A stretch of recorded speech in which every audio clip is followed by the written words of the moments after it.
жашында 10 жашка чейин математик болом дешим. Себептен ошо математиканы аябай жакшы көрүп калып, жакшы окуп, 10 жашында ошо атамдын буту ооруп, анда мурунку Фрунзе шаарына жыл сайын 2 жыл катары менен келип дарылап, оорогондо да баягы сөөк оорусу, кыйналган күндөрүмдөн ошо али кече көз алдымда да. Ошентип ооруп, аягында ошо айылда эле өзүбүздүн согушка катышкан ардагер, кийин медицина тармагын өздөштүргөн, окуган Анарбек деген Имамбаев, Анарбек деген аксакал бар эле, врач, хирург. Ошол киши дарылап, атамдын сөөгүн аяктырып койгон да. Ошондо 12 жашта мен таң калгам да, ошо сөөк дагы ооруйт экен. Бул эме сөөк да кадимки эле малдын сөөөгүн кармап жүргөнбүз, көргөнбүз.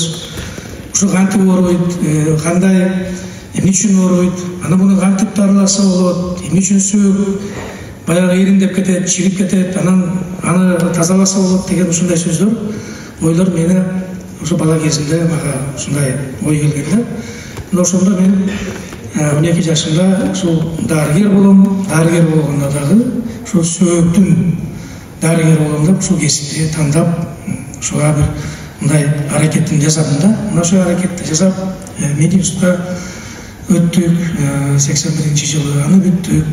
Анан албетте ушул багыт менен кетип, мына бүгүн аз да болсо өзүмдүн тармагымда элиме, ошол биздин журтубузга, пациенттерибизге, бейтаптарыбызга жардамыбызды берип келатабыз.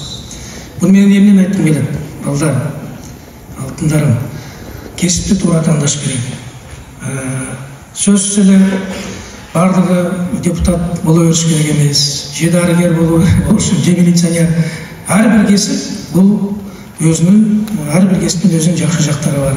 Ар бир кесип ардактуу, ар бир кесиптен агарып көгөрсө болот, ар бир кесиптен туу чокусуна жетсе болот. Эгерде силер туура тандап алсаңар, өзүңөрдүн албетте билимиңерге жараша, жөндөмүңөргө жараша, ата-эненин көрсөткөн багытына жараша, мугалимдердин көрсөткөн жардамына жараша, силер ар бир кесиптин өзүңөргө ылайыктуу кесипти тандап алсаңар, силерден ашык, бактылуу адам болбойт бул жашоодо. Ошон үчүн кесипти тандоо бул өтө маанилүү иш болуп саналат. Азыртан ушул 9-классты бүтүп атасыңар, 11-классты келечекке жакшылап бир ой жүгүртүп, жети өлчөп бир кесибиңерди туура тандагыла.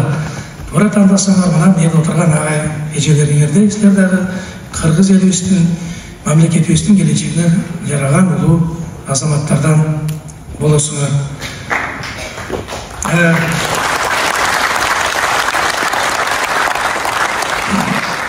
Тепкичте турган маанилүү нерсе. Билимсиз адам бийиктикке жете албайт. Ошон үчүн жакшылап билим алгыла, жакшы окугула. Жана айтып өттү, агай эжелерди угуп, ата-энени угуп, улуу адамдардын акыл насаатын уксаңар, силер жаман болбойсуңар. Албетте силер азыр интернет бар, ар бириңердин колуңарда кол телефонуңар бар. Көп нерселерди мүмкүн бизден дагы көп жакшы нерселерди билесиңер. Бизден дагы жакшы бир билимди бир алып атасыңар бир багыттарда. Бирок акыл, орусча мудрость деп коет, кыргызча мүмкүн акыл деп айтабызбы? Акыл бул жаш өткөн сайын, улуу адамдарда жаш өткөн сайын ошондо акыл топтолот да. Мудрость приходит годами деп коет орустарда. Ошол сыяктуу мына улуу адамдардын, улуу инсандардын өзүңөрдүн эле ата-энеңерди, мугалимиңерди уксаңар, ошондо силер дагы бир чоң бийиктиктерге жетишесиңер.